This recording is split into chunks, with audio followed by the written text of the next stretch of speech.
Hey everyone, and welcome. So have you ever opened your AWS bill, scrolled down to the CloudWatch line item, and just had your jaw hit the floor? If that sounds familiar, you're in exactly the right place. Today, we're going to get a handle on those costs for good.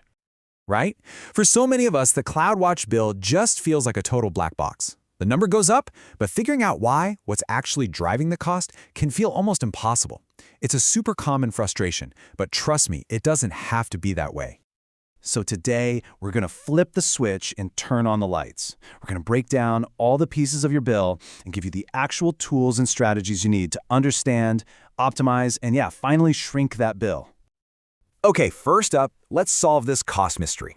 To do that, we need to put on our detective hats and start searching for clues to figure out where all that money is really going. And here's the cool part.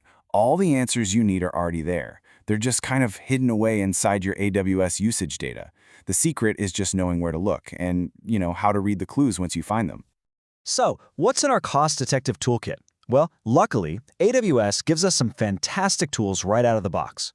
We're going to focus on the two most powerful ones for this job. First, you've got AWS Cost Explorer. It's awesome for getting that quick, high-level visual overview of your spending. But when you need to do the real detective work, you'll want to use the powerhouse combo of cost and usage reports, we'll just call it QUR, with Amazon Athena. This setup lets you query your bill right down to the specific resource.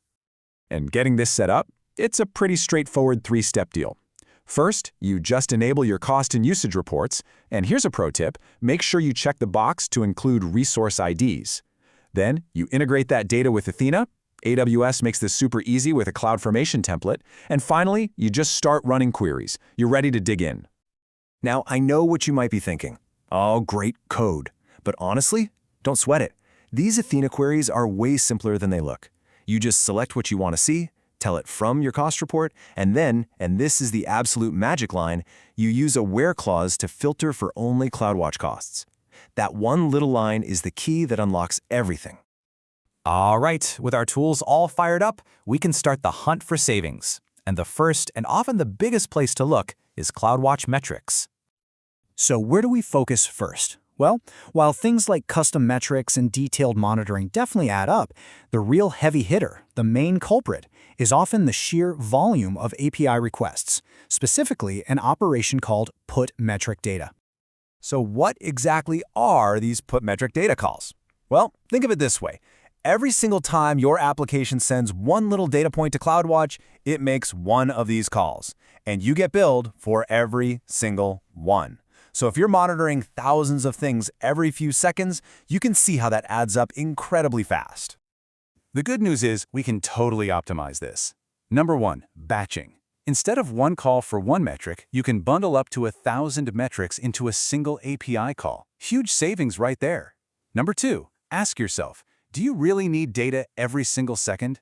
Adjusting that frequency can have a massive impact. And third, look into using the Embedded Metric Format, or EMF. It's a clever way to send metrics through logs, which can often be much cheaper. Okay, next on our hit list, alarms and logs. These are two other big spenders that we can usually cut down with just a little bit of focused effort. This quote really just says it all. The single most effective way to cut your alarm costs is just to delete the ones you're not using anymore. It's amazing how many old, forgotten alarms are just lingering in our accounts, quietly racking up charges. And here's the magic command to find them. You can run a simple AWS CLI command to list all your alarms, and you filter for any that are in the insufficient data state. That state is a giant flashing red light that basically means the thing it was watching, like an old EC2 instance, is gone. But the alarm got left behind, still costing you money. Okay, let's talk logs. Your log costs really break down into three distinct pieces. First, you have ingestion. That's the cost to actually process the data you send in. Second is storage, the cost to archive that data. And third is analysis. That's what it costs when you actually run queries on your logs. So to chip away at these costs, you've got a few really powerful levers. Stop storing logs forever if you don't need to. Adjust those retention settings. For stuff you do need to keep long-term, use the infrequent access log class. It's way cheaper. Oh, and here's a huge one. Filter your logs at the source. Only send what you actually need. And finally, for logs from other AWS services, ask yourself if they really need to be in CloudWatch or if cheap S3 storage would do the trick. Look, we've covered some awesome tactics, but the real win is moving beyond a one-time cleanup. The goal is to build a proactive, ongoing strategy for managing these costs. And it really all boils down to 3 core principles.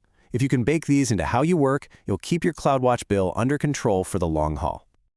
So here they are, your big takeaways. Number 1, investigate before you optimize. Use those tools like Athena to find what's actually costing you money instead of just guessing. Number 2, remove what you don't use.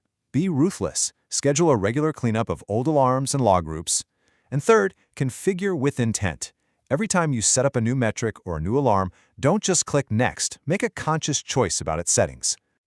And that brings us to the end. But knowing this stuff is one thing. Doing it is another. So I'll leave you with a direct call to action. I want you to think, based on what you just learned, what's one unused alarm, probably sitting in that insufficient data state, that you can go and delete right now?